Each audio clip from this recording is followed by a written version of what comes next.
Well, I had something interesting to do this week that I've never had to do before.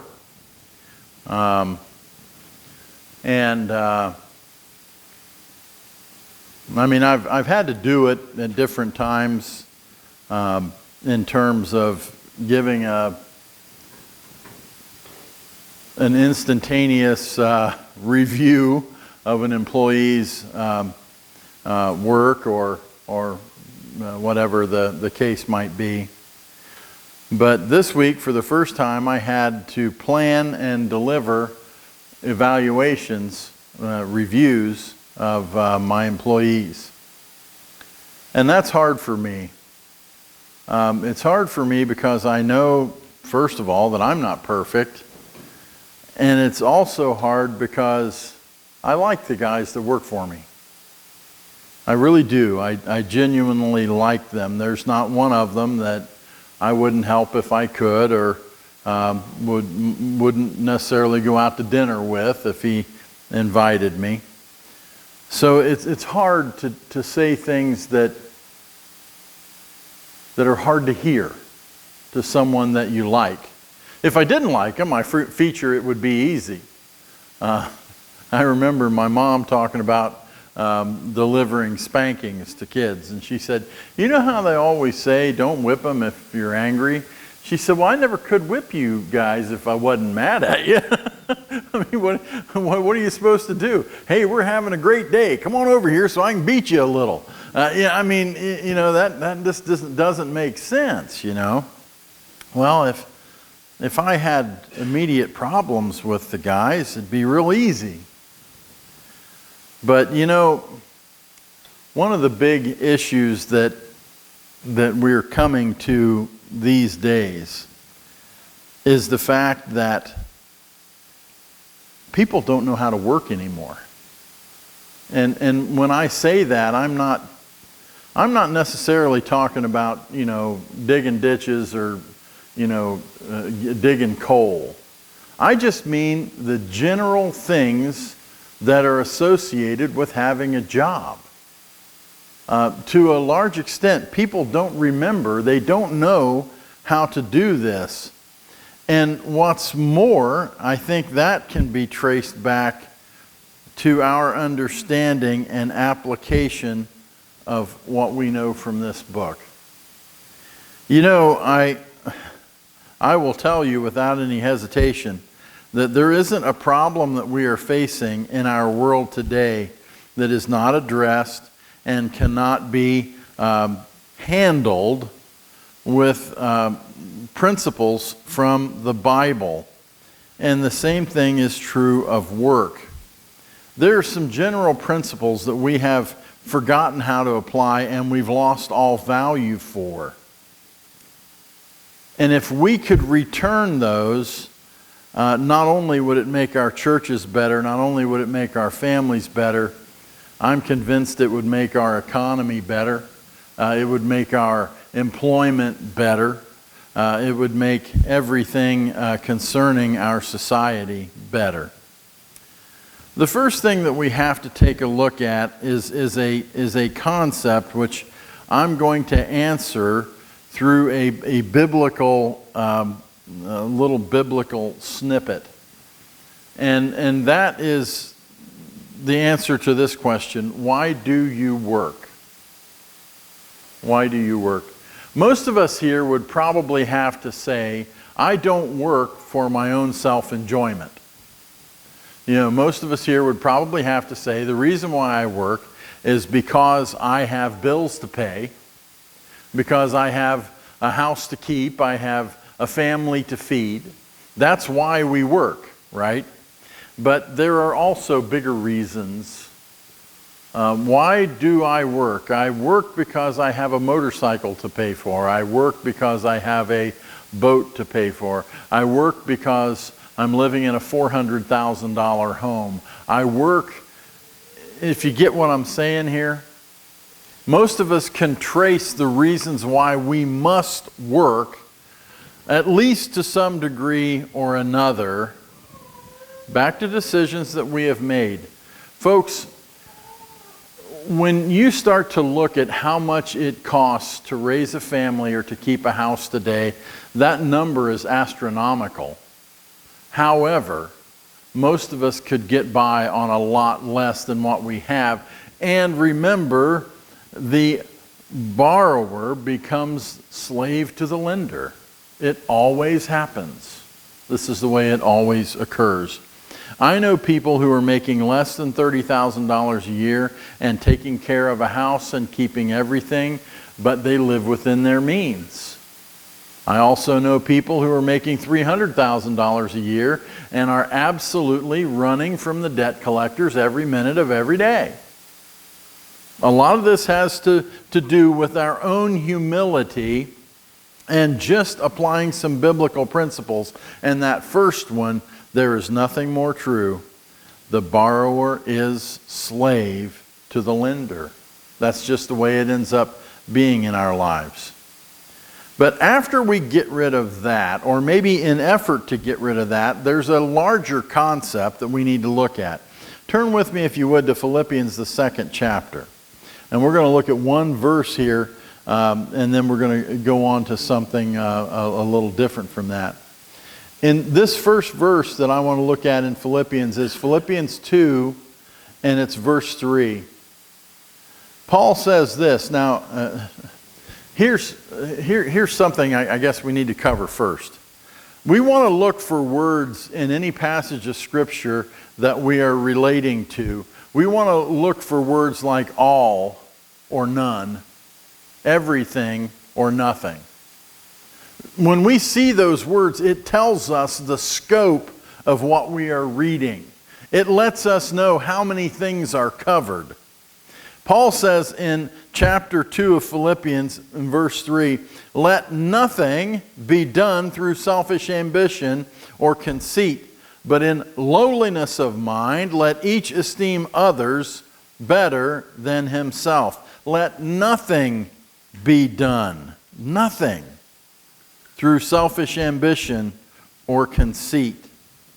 Folks, this is the first thing. If you want to be a good employee, if you want to be the kind of employee that portrays Christ to your employer and also to your coworkers, then this is the first thing you're going to have to do.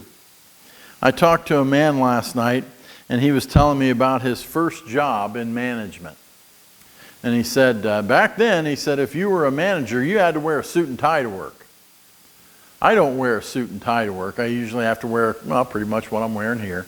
A collar shirt, a shirt with a collar on it, and you know, nice jeans. But this guy had to wear a collar shirt, and he worked for the railroad. And they had a half a mile of railroad track that had twisted. And he was called out to the job, and he looked at the guys that were working for him, and he said, "What can I do to help?" And one of the guys that looked at him said, "Take off that jacket, pick up that hammer, and let's start driving spikes." For 2 days, he came to work in his suit and tie, took off his jacket, took off his tie, and picked up that hammer and went to driving spikes. You know, a lot of people would say, and this is not uncommon, and this isn't new either, a lot of people would say, that's not your job. Your job is something else. And we've done a lot in the world today to actually foster that notion. I work in a union environment. I'm not allowed to do certain parts of the work that they do. I am literally not allowed to do it. I remember one of my first few days, there came a problem. It was there at the building that I work at, and all my guys were out somewhere, and I started to grab tools. And my boss said, "You've got people for that." He said, you can't do that. There's only a certain percentage of that work that you can do, or else you'll get in trouble. These are things that we've developed for ourselves. And they've been developed with both sides, management and labor. Because on the one hand, labor doesn't want to lose their work to salaried employees. But on the other hand, managers don't want to do it anymore. So as a result, This makes everybody happy. But you know, there are certain people that look at something like that and say, I'm above that work, or I'm above that now. There are certain people that through selfish ambition, they just want to be, and I've known many people like this, and there's a guy at work that somebody was talking to me about, and they asked me what I thought, and I said, well, my opinion is nothing more than that. And this was a management person that asked me the question. And I said, the only thing that bothers me is, this is the kind of guy who just can't wait to be somebody's boss. You ever know people like that? They just could not wait to be somebody's boss. This is what they were looking for. This is what they were planning for their entire life. They want to be the boss. They want to be the person that when you get there in the morning, everybody says, hey, here he comes. Do nothing out of selfish ambition or conceit. I deserve better. How many people have you ever heard say that at work? Well, I deserve better than that. Or the counterpart to that, I don't get paid enough to do that. These are things that we hear all the time. This is where we have become a people who are all about ambition, and frankly, we've become somewhat conceited. And that's why we're in the pickle that we are today. Jeffrey and I, a couple weeks ago, we were at a chicken restaurant in Kentucky. And I'm sitting there behind, okay, first of all, let me tell you. These days, nothing quite makes me a whole lot happier than Popeye's chicken. I really enjoy Popeye's chicken. They got the best gravy in the world. I could eat that stuff with a spoon. I really like Popeye's chicken, so I'm always happy when I get there. As a matter of fact, I think I walked in and found that they even had Coke Zero. So this is perfect, right? There's Popeye's chicken. It's a busy restaurant, so my chicken's going to be hot and fresh. And they even have Coke Zero. And I walked up to the counter, and the young girl behind the counter acted like I was nothing but an inconvenience for her. Like she was doing me a favor. Like as if this work was beneath her. Now, folks, I spent a lot of time working at a Christian school, and a Christian school is a great thing, don't get me wrong. But some people go to Christian school, and other people just want private school. Because you know what? They expect their kids one of these days are going to be CEOs and doctors and lawyers. They're not going to school to get an education. They're going to school to take the next step toward being this great and wonderful career that they've always been looking for. And they become guided by nothing but ambition. The problem with our ambitions is this. Sometimes there's this little thing called life, and life intervenes. I had the good fortune one time of meeting a baseball hero of mine, and he was walking into a restaurant as I was walking in, and I saw him out of the corner of my eye, and I thought, oh my goodness, it really couldn't be, but yeah, it was Johnny Bench. And he as I'm kind of looking, and I don't want to turn around and look. I always felt like if you did, and Naomi Judd once too, I don't think she's near Johnny Bench, but Naomi Judd was going into a restaurant with me once too, and there again, I wanted to turn around and go, "Are you Naomi Judd?" But I resisted that, and I kept kind of looking around, and he said, "Yep, I am who you think I am," and I said, "You're like my biggest hero when I was a kid." And he said, "Yeah, well, there's a few people that feel like that." And I said, "I was going to replace you at Cincinnati." And he said, "Why didn't you?" And I said, "I have no talent. That's the problem."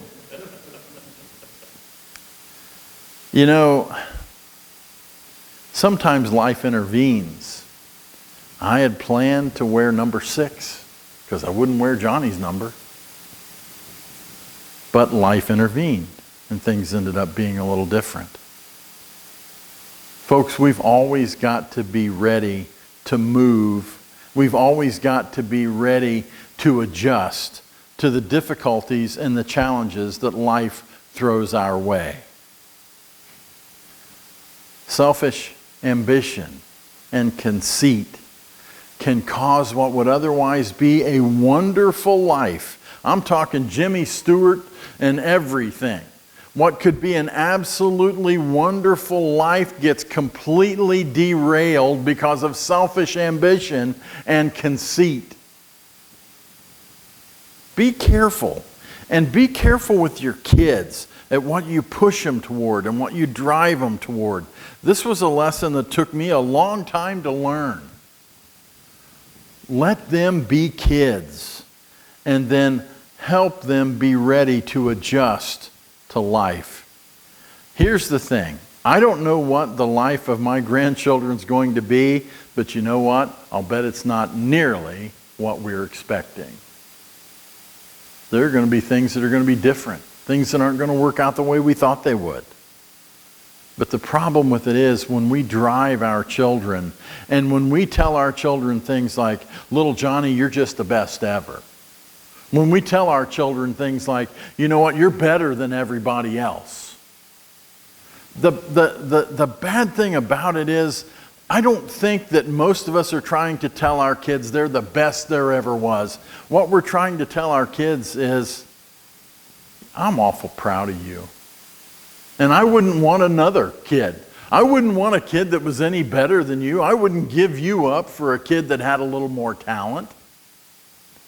That's what we're trying to tell them. But if we're not real careful, they'll start to believe that they can't lose. They'll start to believe that they're the best ever.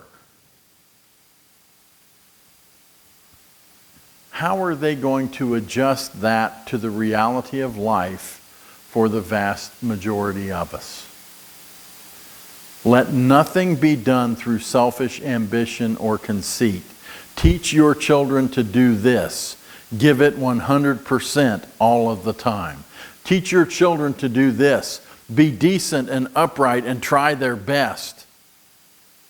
These are the things that we need to teach our children, and these are the character traits that we need to instill in them. And listen to this, but in lowliness of mind, let each esteem others better than himself. I could preach this every week.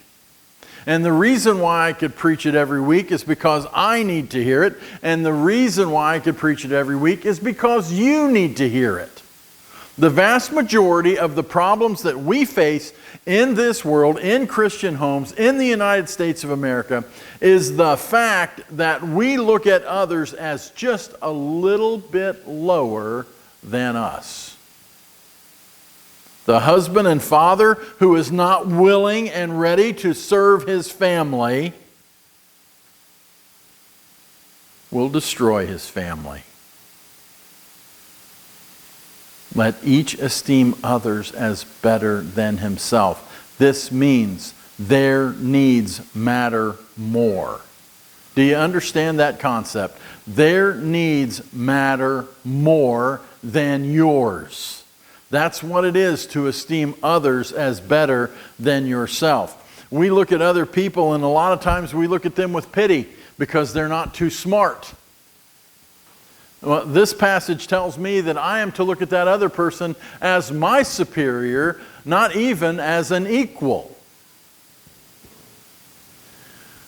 Esteem others as better than yourself. Start with those two notions, instill those into your children, and take those with you to work tomorrow morning. Next, we're going to look at Philippians 2, 14 and 15. Same basic topic. And this is what the Bible says. Do all things. Now we started this off by looking at those qualifiers, right? How many things do we do this way? We do them all.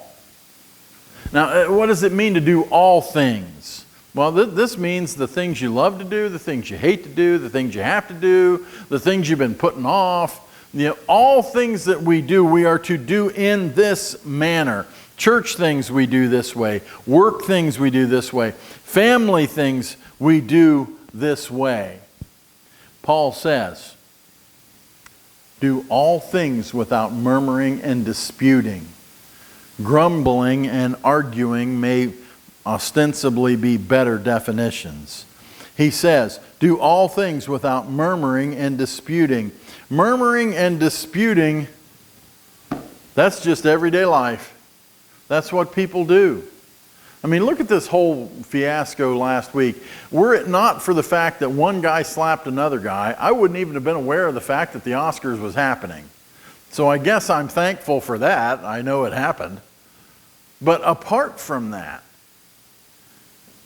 have you seen all of the things that are being said about both of these guys? It's just murmur, murmur, murmur, murmur, murmur, murmur, all over the place. Well, this guy has this going on, and that guy had that going on.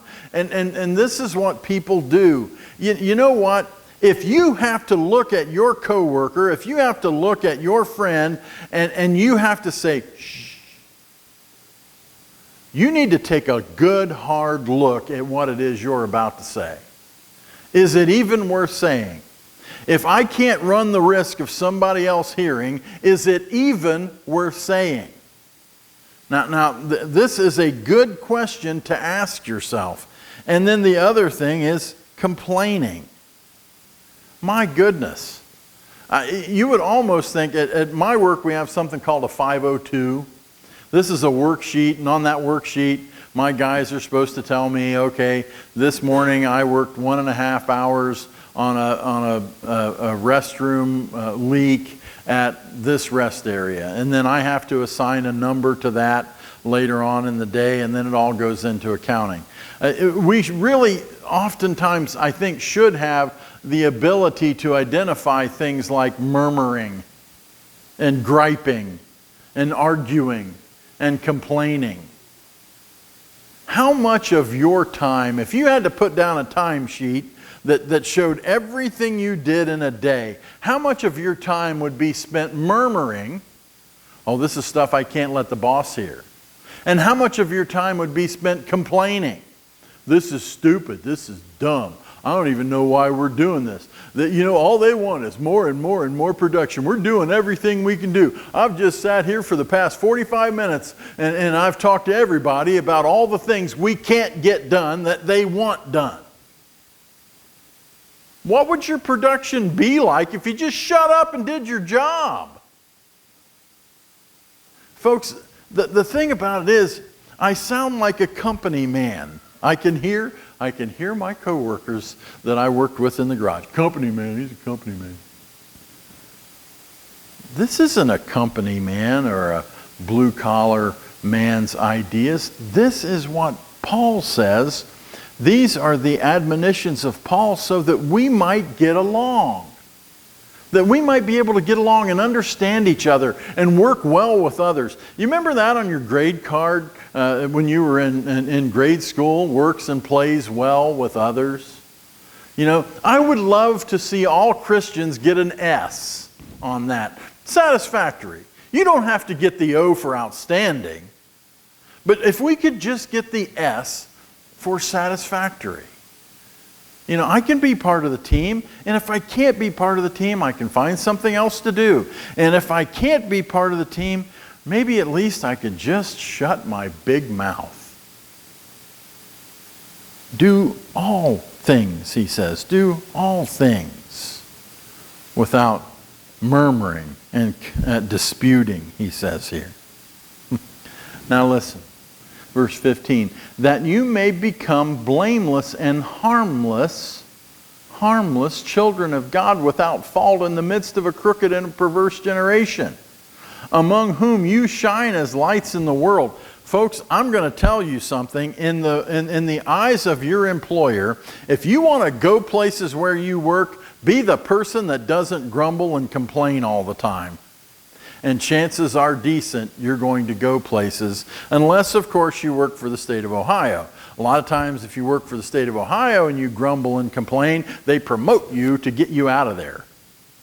They just want you gone. I literally have known of people in the past who had an office with a computer and their back to the door and nothing to do. Now, Bob, you probably know what I'm saying is the truth. There were people that were so caustic and so horrible, they would give them a cubicle at the top, all the way at the end on the outside by the wall, and hide them because they were so horrible. Is that the person you want to be? Is that the kind of person that you would like to be? Well, if that's your plan, just continue your grumbling and your murmuring and your disputing and your arguing and your complaining, and you're well on the way. Here's the thing, folks. Nobody likes that guy. Now, I'm going to say something here that supervisors know. I'm going to say something here also that guys know. I presume that this is a thing with women too. You know the person that always runs and tattles and tells on people? You know that person? They're always doing that, trying to get a little respect or a little credibility. And I've known people that were like this. Man, at the end of the day, they would break their legs to get to the boss's office to tell everything that had happened. Oh, you know, this person did this and that person did that. And you know what? The boss does not respect them at all. As a matter of fact, to a certain degree, the boss hates to see him coming. He's horrible. Nobody wants to be around that guy. The boss doesn't trust him because the boss is figuring, well, if he'll knife his own buddies in the back, what's he going to do the first time I turn around? Folks, we all know that what Paul is saying here is true. It just requires effort. It is hard. And sometimes it requires, when your mouth is full of all kinds of horrible things to say, it just requires that you straighten up, swallow hard, and go on about your day. That you may become blameless, he says. That you may become blameless, harmless, children of God without fault in the midst of a crooked and perverse generation, among whom you shine as lights in the world. Folks, go into work, do your job, keep your mouth shut, and you will shine. I tell you this because I'm so good at it. Nope. I tell you this knowing this took me a long time. This took me a long time to grasp. And I'll be honest with you, I have had a great experience at my last job that I've had for the past 11 years. I have had a great experience there. But you know what? Here's the thing. When I went to work where I work now, I lost half of my pay to take that job. I did that because my kids were going to be gone in no time. And I couldn't be out there in a truck. My last route when I was driving a truck, I left Columbus, Ohio, and drove to Saginaw, Michigan, and dropped a trailer. And I went from Saginaw, Michigan to Battle Creek, Michigan, and I dropped a trailer and I hooked up. And I went from there to Indianapolis, Indiana, and that was the end of my first day. On the second day, I left Indianapolis, Indiana, drove all the way to Pittsburgh and picked up a trailer and left Pittsburgh and came back to Columbus. I got home for maybe 8 hours every 2 days. And during those 8 hours, I had to sleep. And I had teenage kids. I was very willing to leave there, and I left there for half of the pay that I was making before. That was hard. But you know, along the way, I guess I was kind of driving to work one day and I said, well, you know, bottom line to it is, I ain't going to get rich here. So you know what I think I'm going to do? I think I'm going to get along here. I think I'm going to try my best to get along. I think I'm going to try my best to just do my job, do it to the best of my ability, and go home. Folks, this has been the best 11 years. Have there been aggravations and frustrations? Oh yeah. Absolutely. Are there things that make you just wonder what in the world's going on? Yeah, but the bottom line to it is how you feel about work is way more about your expectations than it is about your treatment. Now that's just a stone cold fact. Your experience at work, your experience in family, your experience in the church, your experience with your spouse is way more about your expectations than it is their performance. Now that's just a fact. This is the thing that Paul is alluding to here. He's saying, you know what? If you can be the kind of person that is happy, and if you can't be happy, at least be quiet. If you can be that kind of person, he says you're going to become a shining star. You're going places. You are truly going places. This is the thing that we have forgotten. And my dad taught me this lesson so well. My dad worked for the same company for 32 years. My dad would not take a white-collar position. Probably we would have been a wealthy family had he done that. Because my dad made things, and my dad literally invented things that are still at use in the industry that he worked in, but he couldn't own them because he worked for the company. He didn't work as a contract employee. Had he worked as an employee on contract, he could have owned those things. But it was part of the agreement that they had with their employees that, hey, what happens at work belongs to the company because you did it on company time. But my dad wouldn't do that because my dad had this notion. And honestly, every time I've experienced this in my life, it's been true. And that is, if you get too far away from what the company is doing to make money, if you work for the ABC Widget Company, if you get too far away from the production of ABC widgets, then the company really doesn't need you.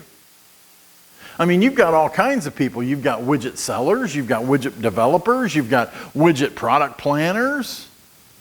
But really, the bottom line to it is, ABC Widgets makes their money off of selling those widgets. And Dad said, you get too far away from making the widgets, he wouldn't do it.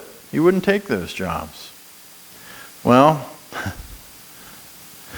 about halfway through my senior year in high school, the company announced that they were moving. They were leaving.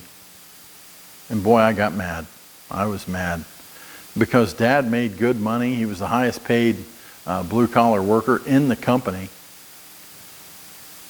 They had 1,500 people at the location where he worked, and he was the highest paid blue-collar worker there or any satellite that they had. They looked at Dad and they said, Wayne, we will make a job for you in, I always called it Frozen Nose, I don't remember what, Frozen Nose, Minnesota, or wherever it was they were moving to.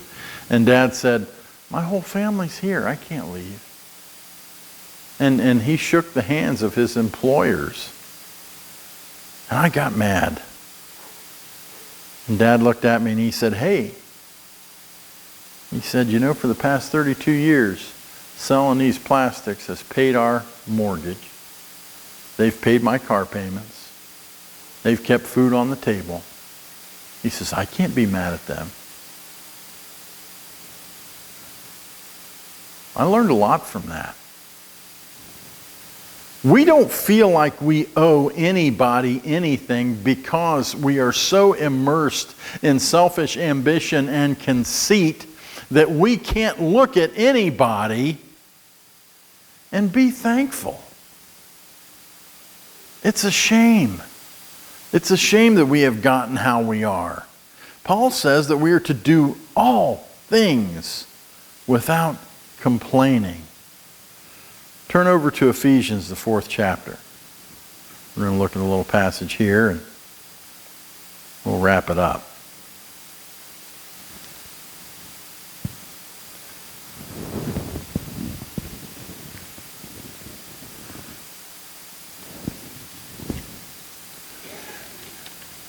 Paul says this, I therefore, the prisoner of the Lord, beseech you to have a walk worthy of the calling with which you were called, with all lowliness and gentleness, with long suffering, bearing with one another in love, endeavoring to keep the unity of the Spirit in the bond of peace.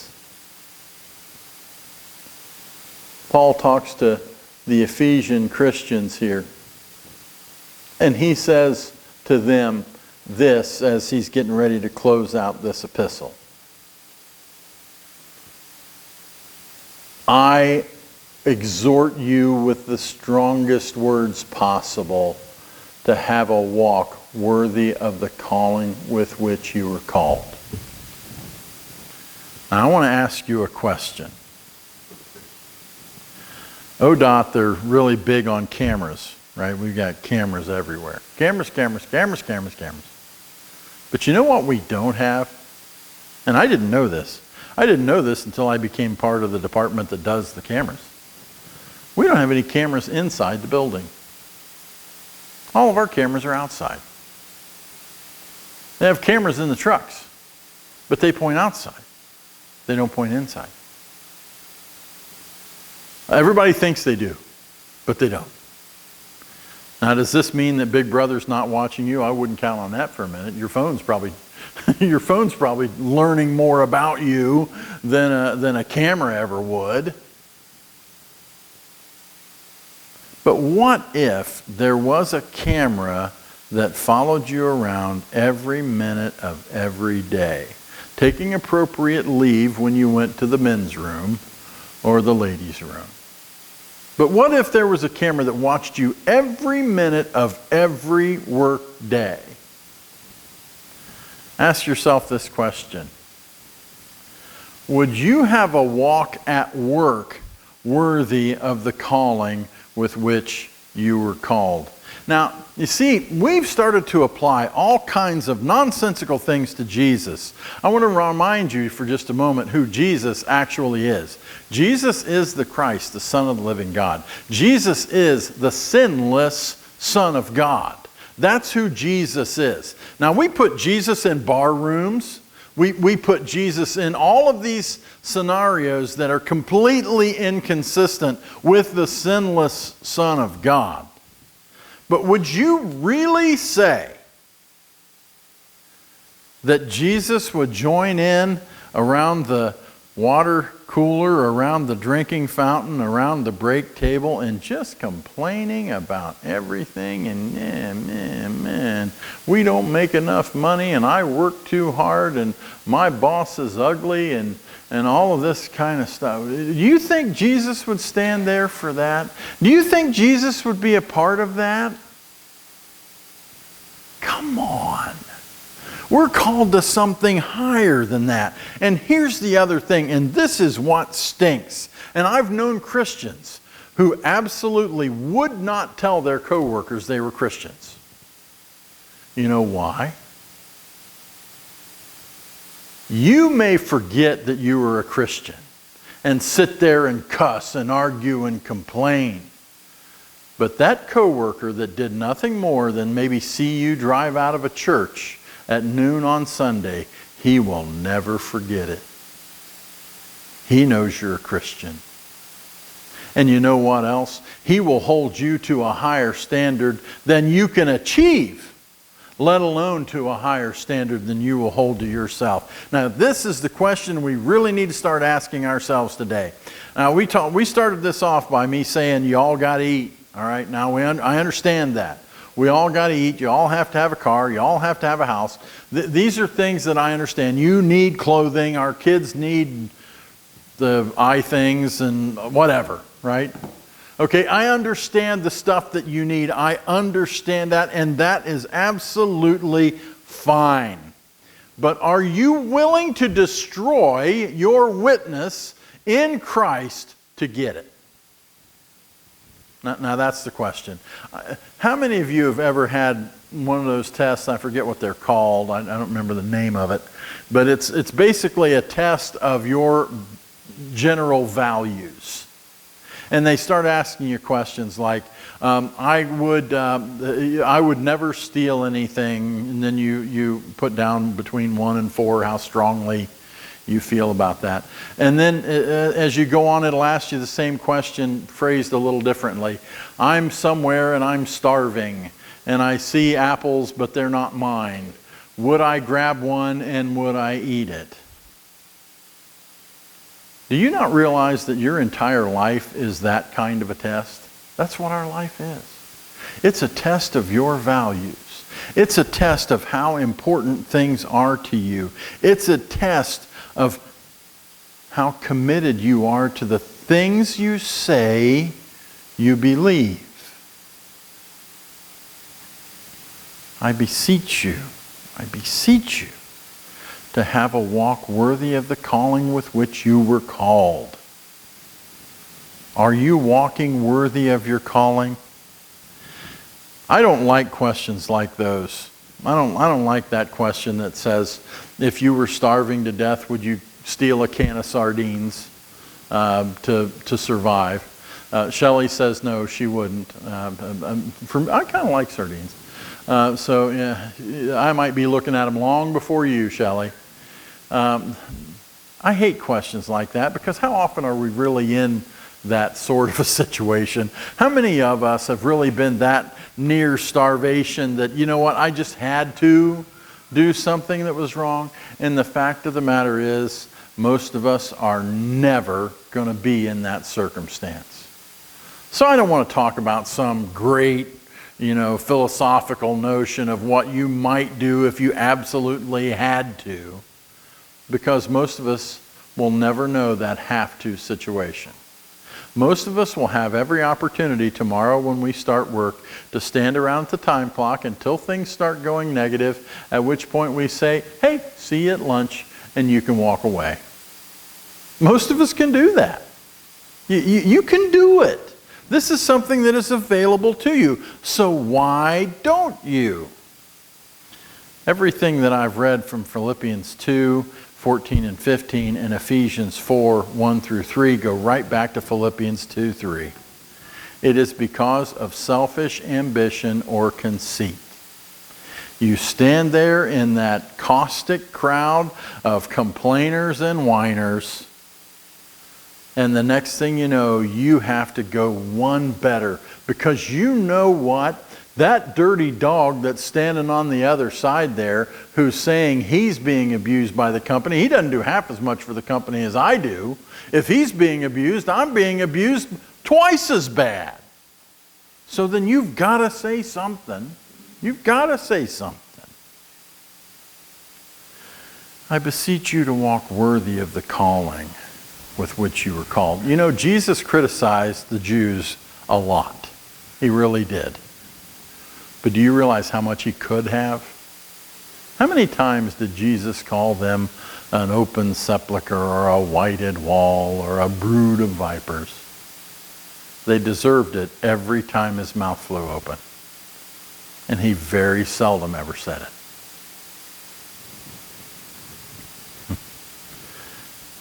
He wasn't about complaining. Jesus said, come to me, all you who are weary. He did not say, let's all sit around and complain about the Jews for a while. That wasn't what he did. If you are this person, if this is the person you are, you're going to catch an ear or two. Yeah, but you know what? When people walk away, they're going to say, oh man, that Jeff, boy, he sure has an awful high opinion of himself, doesn't he? Well, I've done 10 times more than he ever has.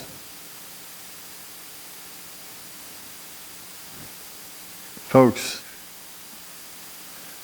we have to stop joining the cannibals, and we have to be different.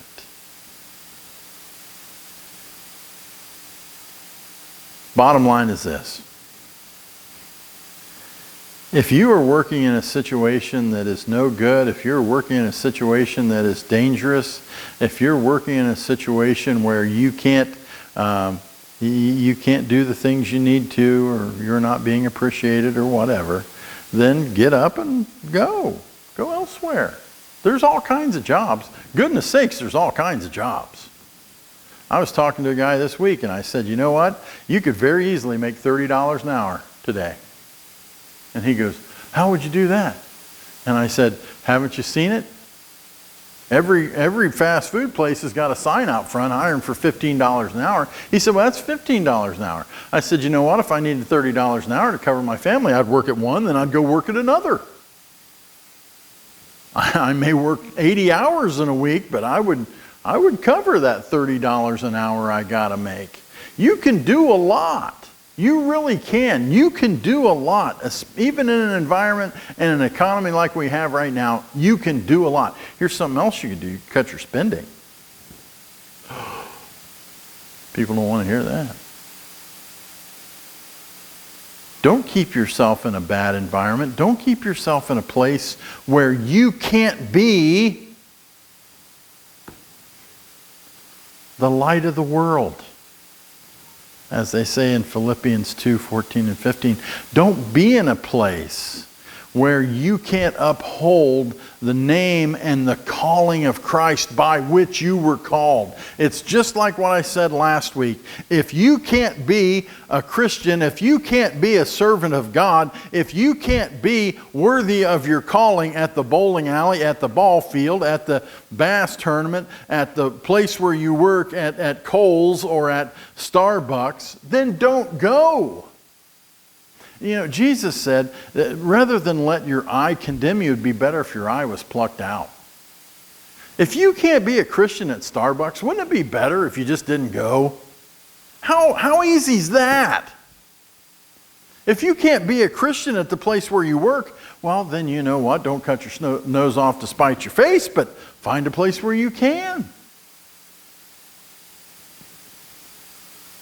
If you can't be a Christian, if you can't be a beacon for Christ where you are, then find someplace else to be, because, honey, it ain't worth it. It is not worth it. The trade you are making is not worth it. Listen to what Paul says at the end of Ephesians 4:1-3. He says, we are to walk worthy of the calling with which we are called. He says, with all lowliness and gentleness. I'm afraid that these days we look at gentleness and that basically is feminineness, and that's not what we're talking about here. There's nothing gentle about using the power that you have. Gentleness becomes a factor when you have more power than you're willing to exert. With all lowliness and gentleness, with all patience, long-suffering, bearing with one another in love. He says, endeavoring to keep the unity of the Spirit in the bond of peace. How many times during a workday does the notion of peace cross your mind? How many times? How many times do you think of peace? What can I do here to keep the peace? What can I do here to maintain peace? Folks, we must do better. And even if you can't do better, at least we must be different. If there's no difference in the way we act and the way the world acts, if we're just as mean and nasty and complaining and argumentative, if we're just as bad as they are, why in the world would the lost ever want to be like us? What would their motivation be?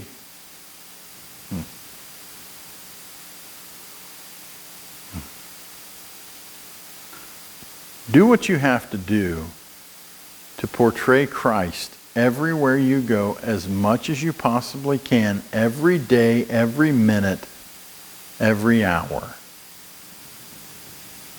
Because He's worthy. Jesus didn't complain when He was being crucified. You know, Jesus came here with one job to do: to atone for our sins. He did that, and he did it without complaining.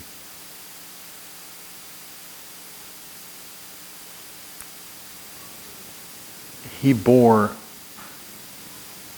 all of the penalty for my iniquity in his body. And he did so without complaint.